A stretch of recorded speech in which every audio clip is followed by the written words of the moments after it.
Dear students, आज के इस वीडियो में हम लोग डिस्कस करेंगे linear differential equation of second order with variable coefficient. Chapter थोड़ा सा कॉम्प्लिकेटेड है, लेकिन यह है कि अगर हम लोग जो है रेगुलरली इसको पढ़ेंगे तो समझ में अच्छे से आ जाएगा।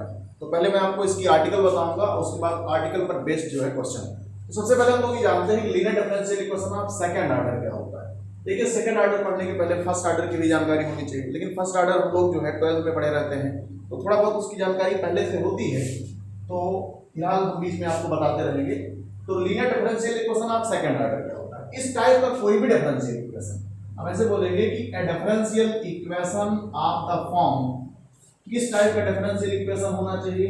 Differential equation d2i dx2 plus capital p dy dx plus qy equal to capital r। इस टाइप के डिफरेंशियल इक्वेशन को बोलते हैं linear differential equation of second order. यहां पर जो कैपिटल p q है, देखो यही दोनों कोएफिशिएंट्स हैं। अगर ये p और q दो के दोनों कांस्टेंट हैं, तब तो इसको बोलते हैं linear differential equation of second order with constant coefficient. लेकिन अगर इन दोनों में कोई भी एक x का फंक्शन हो गया या दोनों x के फंक्शन हो गए, तब इसको बोलते हैं linear differential equation of second order with variable coefficient. लेकिन आप जानते हैं इसमें दोनों x के ही फंक्शन हो सकते हैं, y के नहीं होंगे, क्योंकि अगर y के होंगे तो उस कंडीशन में ये लीनियर नहीं रह जाएगा, नॉन लीनियर हो जाएगा। तो हमको इस चैप्टर में हमको डिस्कस करना है linear differential equation of second order with variable coefficient, माने कि इसमें p और q में से एटलीस्ट वन तो x का फंक्शन होगा ही होगा।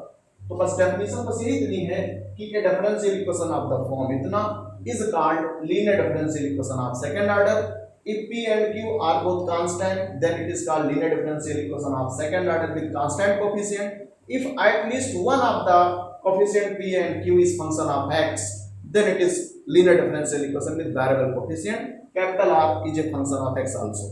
तो ये इतना होता है। अब बात आती है इसका सोल्यूशन क्या होता है, कुछ इसका मेथड ऑफ सोल्यूशन है। तो इसको सॉल्व करने के पांच तरीके टोटल होते हैं। पहला तरीका ये होता है कि जिसमें आपको इसके कॉम्प्लीमेंट्री फंक्शन का एक पार्ट पता रहता है। कॉम्प्लीमेंट्री फंक्शन माने solution in term of A given part of CF, यानी आपको यहां पे क्या रहेगा, हम ऐसे कह सकते हैं कि a known part of complementary function. अच्छा, इसमें ऐसा नहीं है कि known part of complementary function आपको पता रहता है, किसी किसी में दिया रहता है, बाकी हम लोगों को खुद इवैल्यूएट करना होता है कि क्या इसमें CF का पार्ट होगा। पहला मेथड ये होता है। दूसरा जो मेथड होता है वो होता है रिमूवल ऑफ फर्स्ट डेरिवेटिव, या उसको बोलते हैं रिडक्शन टू नॉर्मल फॉर्म। यानी इस इक्वेशन को एक हम जो है सब्स्टिट्यूशन से नॉर्मल फॉर्म में रिड्यूस कर ले जाते हैं। तो अब ये नॉर्मल फॉर्म क्या होता है, ये मैं आपको एक एक करके बताऊंगा। रिडक्शन टू नॉर्मल फॉर्म, और ये पहले की कंपैरिजन में दूसरा वाला जो है पार्ट ज्यादा इजी होता है। अगर ये दो के दोनों हमारे सक्सेस नहीं होते हैं, तब इस इक्वेशन में हम लोग यूज करते हैं चेंज ऑफ इंडिपेंडेंट वेरिएबल। यानी जो आपका ये इंडिपेंडेंट वेरिएबल x नजर आ रहा है, इसको हम जो है चेंज करते हैं दूसरे वेरिएबल z में। तो ये आर्टिकल आप पढ़ेंगे चेंज ऑफ इंडिपेंडेंट वेरिएबल। इस आर्टिकल को जब पढ़ लेंगे तो आप खुद जान जाएंगे कि हाँ इंडिपेंडेंट वेरिएबल में चेंज कैसे करना है और उसके बाद उसको सॉल्व कैसे करना है। और स्टेप बाय स्टेप आप देखेंगे, कोई भी क्वेश्चन मैं उठाऊंगा तो इसमें मैं आपको जरूर बताऊंगा कि आखिर में कैसे हम लोग जानेंगे कि हाँ इसमें ये लगाना है, इसमें लगाना है, इसमें लगाना है। और जो चौथा मेथड होता है, जो सबसे ज्यादा इंपॉर्टेंट है, वो होता है method of variation of parameter. Method of variation of parameter. देखिए, method of variation of parameter जो होता है, ये इसका भी अपना दो तरीका होता है। एक तो डायरेक्ट मेथड इसका होता है, एक रांस्किन मेथड आपको बताया जाएगा। तो हम आपको रांस्किन से बताएंगे, क्योंकि रांस्किन भी अपने आप में एक बहुत इंपॉर्टेंट टॉपिक होता है। तो पहले रांस्किन बताएंगे और फिर आपको method of variation of parameter बताएंगे। और इसमें एक मेथड और भी होता है जिसको बोलते हैं ऑपरेशनल मेथड। तो ये आपको कुल मिलाकर के 5 तरह का इसमें मेथड पढ़ना होता है। तो स्टेप बाय स्टेप एक एक मेथड हम लोग देखेंगे। पहले आपको पहला मेथड बताएंगे और उसके बाद फिर इस पर बेस्ड क्वेश्चन, फिर दूसरा मेथड, फिर क्वेश्चन, माने ऐसे ही पूरा चैप्टर आपका इसमें कवर होगा। इसको अच्छे से देखिए, समझिए, और इसका आप एक बढ़िया सा अच्छा सा नोट बना लीजिए, समझ में आपको अच्छे से आ जाएगा। तो सबसे पहले आज हम लोग जो है linear differential equation of second order with variable coefficient का जो फर्स्ट मेथड है, solution in term of A known part of CF, माने कॉम्प्लीमेंट्री फंक्शन का एक पार्ट आपको या तो पता है, आपने पता किया है उसे, या तो आपको कहीं कहीं गिवन भी रहेगा। तो ये चीज भी आपके सामने क्लियर हो जाएगी। देखिए थोड़ा सा आपको जानकारी मैं दूंगा। Linear differential equation of first order जो कि जो है 11 या 12 स्टैंडर्ड में रहता है, उसकी भी यहाँ पर आपको जरूरत पड़ती है। तो वो थोड़ा सिंपल सा है कि D Y D X plus P Y equal to Q, इस टाइप का डिफरेंशियल इक्वेशन कहलाता है लीनियर डिफरेंशियल इक्वेशन। ये फर्स्ट ऑर्डर का है। यहाँ पर पी और क्यू वही पुरानी कंडीशन है, दो के दोनों या तो कांस्टेंट होते हैं, दोनों एक्स के फंक्शन हो सकते हैं, एक कांस्टेंट है एक एक्स का फंक्शन हो सकता है। ये होता है linear differential equation of first order. तो हमको इसकी भी जरूरत पड़ेगी। इसको सॉल्व करने के लिए हम लोग निकालते हैं इंटीग्रेटिंग फैक्टर, जो कि होता है इंटीग्रल e की पावर p dx, ऐसे निकालते हैं। इसका क्योंकि काम पड़ेगा इसलिए बताना जरूरी है। और फिर इसका जो सॉल्यूशन होता है वो होता है y इंटू ये जो आपका if आया रहेगा ये इक्वल टू q, माने ये पार्ट इंटू if dx और एक आर्बिट्ररी कांस्टेंट c। तो ये linear differential equation of first order होता है, जिसका हम लोग यहाँ पर कहीं कहीं यूज करेंगे। तो यहाँ का पहला मेथड हम लोग आज देखते हैं। आपको हम आर्टिकल बताएंगे और उसके बाद ये आपको बताएंगे कैसे हम लोग जानेंगे कि इसमें कौन सा सीएफ का पार्ट है। देखिए अगर दिया गया है तो कोई टेंशन लेने की जरूरत नहीं, अगर नहीं दिया है तो हम लोग उसको निकाल सकते हैं। कैसे देखिए, तो सबसे पहला जो मेथड है वो है method of solution in terms of a known part of CF या given part of CF। Complementary function का एक पार्ट आपको दिया गया है, या आप उसको निकाल सकते हैं, या आपको जानना है। तो देखिए इसकी आर्टिकल हम लोग समझते हैं। आर्टिकल में हमें इंपॉर्टेंट है, बिना आर्टिकल समझे आप क्वेश्चन न लगाएं, आपके लिए ज्यादा अच्छा रहेगा। तो सबसे पहले हम जानते हैं linear differential equation of second order with variable coefficient p dy dx plus Q I equal to capital R, इस टाइप का होता है। ये हमारे पास इक्वेशन नंबर 1। सबसे पहला काम ये होता है, हम मानते हैं कि मान लीजिए इसके सीएफ का एक पार्ट, माने सीएफ का एक जो सॉल्यूशन है वो अपने मन से हमने मान लिया कि यू है।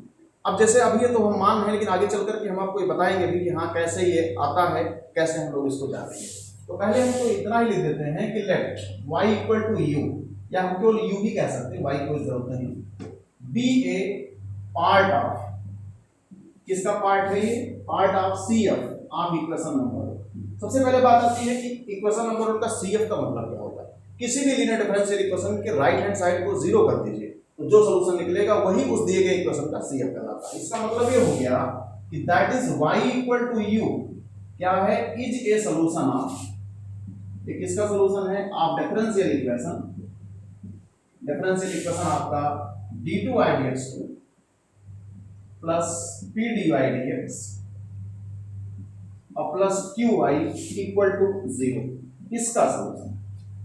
इस दिए गए इक्वेशन में राइट हैंड साइड को 0 के बराबर रखिए, तो जो रिजल्ट आएगा वो इस दिए गए इक्वेशन का सीएफ कहलाता है, यानी इसका सॉल्यूशन इसका सीएफ हो गया। हमने कहा कि मानो y इक्वल टू यू क्या है, इसके सीएफ का पार्ट है, मतलब इसका सॉल्यूशन है। अब सॉल्यूशन सेटिस्फाई करेगा, यानी d2u dx2 plus p du dx plus qu equal to 0, ये हमको आगे काम आ जाएगा। यहां तक तो क्लियर होना चाहिए। अब क्या करते हैं, देखिए यहाँ पर कई सारे अननोन बातें होगी, जैसे कि हमको u नहीं पता है, तो मैंने बताया कि आगे चल के आपको पता चलेगा। अब बात आती है कि इसका तो मुझे कंप्लीट सॉल्यूशन चाहिए, तो हम क्या करते हैं, इसका जो कंप्लीट सॉल्यूशन होता है वो प्रोडक्ट फॉर्म में माना जाता है। अब प्रोडक्ट फॉर्म में क्या होता है मैं आपको बता रहा हूँ, इसको समझिए। इसकी हमको जरूरत पड़ेगी, हम आगे इसका यूज कर लेंगे।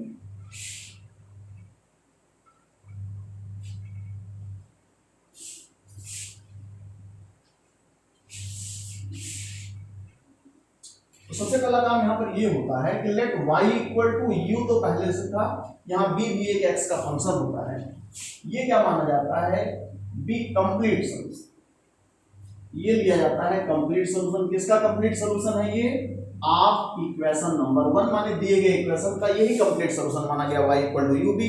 यहाँ u तो सीएफ का पार्ट है, b x का फंक्शन है, हमें u पता रहेगा या हम उसको पता कर लेंगे और b ही इसमें आपको निकालना होता है।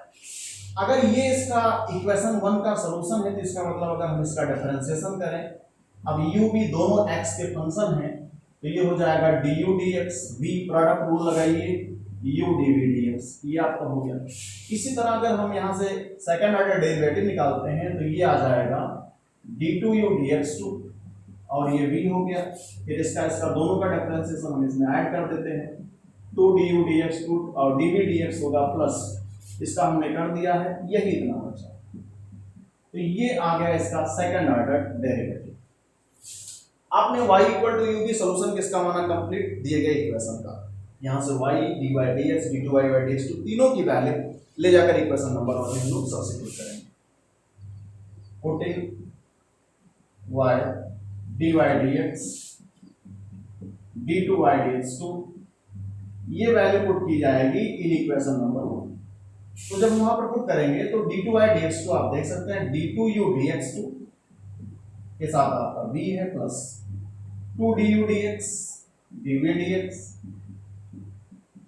अभी हम केवल d2y dx2 की वैल्यू पुट कर रहे हैं, d2v dx2 और उसके बाद है कैपिटल p, p के साथ है आपका dy dx की ये वैल्यू है du dx v plus u dv dx। उसके बाद है qy मतलब uv equal to capital r, ये हमने सब्स्टिट्यूशन कर दिया है। अब यहां से देखिए कोएफिशिएंट कलेक्ट किया जाए।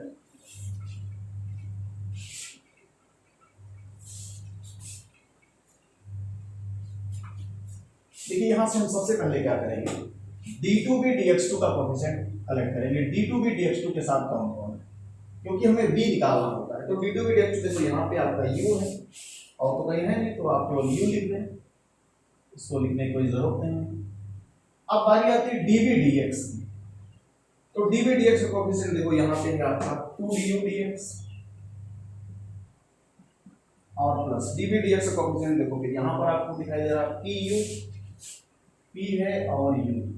फिर बारी आती है v के कोएफिशिएंट, देखिए ऑर्डर है d2v dx2 फिर dv dx और फिर v का कोएफिशिएंट कौन कौन है, देखो v का कोएफिशिएंट तो आपका ये हो गया pdu dx, ये हो गया। v का कोएफिशिएंट है पहला वाला ही और d2u dx2 है और लास्ट में भी है qu। तो थोड़ा सा ऑर्डर में इसको लिखना चाहिए था, कोई दिक्कत नहीं है। अब आप इक्वेशन नंबर 3 देख सकते हैं, इक्वेशन नंबर 3 फिलहाल यहाँ से मिट चुका है, लेकिन इक्वेशन नंबर 3 यही इतना था, यही इतना इक्वल टू 0 के बराबर था। यानी आपको मिलता है u d2v dx2 plus dv dx, यहां से आपको pu प्लस 2du dx। यहां से इक्वेशन नंबर 3 का यूज करें तो ये 0 के बराबर है, फ्रॉम 3 ये होगा। अब यहां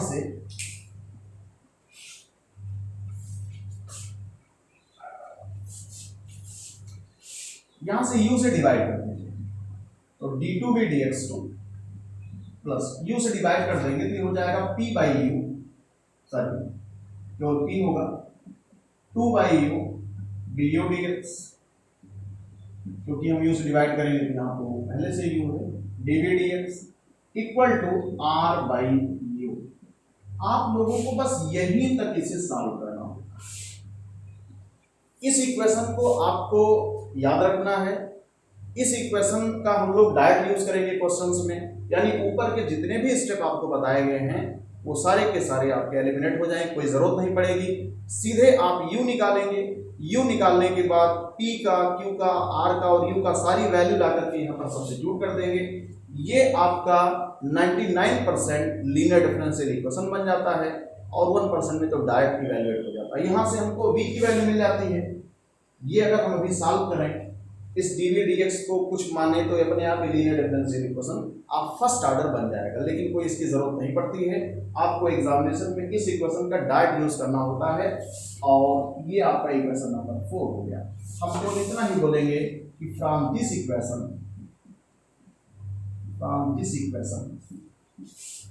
we can find value of v की वैल्यू को निकाल सकते हैं। याद करें v की वैल्यू यहां से निकल जाएगी, u की वैल्यू पहले से ही पता होती है और कंप्लीट सॉल्यूशन जो है y equal to u b, तो वहीं पर सब्स्टिट्यूट हो जाएगा आपका रिजल्ट। तो इस इक्वेशन को आप लोगों को याद रखना है, डायरेक्ट यूज करना है d2/dx2 p, कोई खास नहीं है, ये तो सिंपल था, ये भी वही होती है, इतना आपको थोड़ा सा ध्यान रखना है, ये आपको समझ में आया होगा। अब यहाँ पर थोड़ा सा आपको और बता दें कि हम लोग u कैसे निकालते हैं, थोड़ा सा u के बारे में आपको जानकारी देते हैं और इसके बाद फिर हम लोग इस पर न्यूमेरिकल जो है पहले लगाएंगे।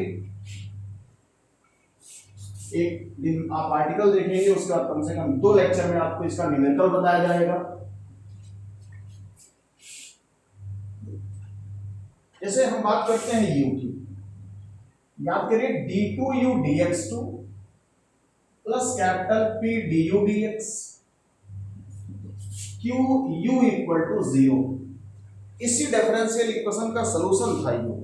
मैंने आपसे कहा कि क्वेश्चन में हम लोग u लगभग डायरेक्ट निकाल ले जाएंगे, एक कुछ जो इसका टेस्ट होता है, अब वो टेस्ट ही आपको बताने चल रहा हूँ, और किसी किसी क्वेश्चन में आपको दिया भी रहता है, तो वहां आपको टेस्ट करने की कोई जरूरत नहीं।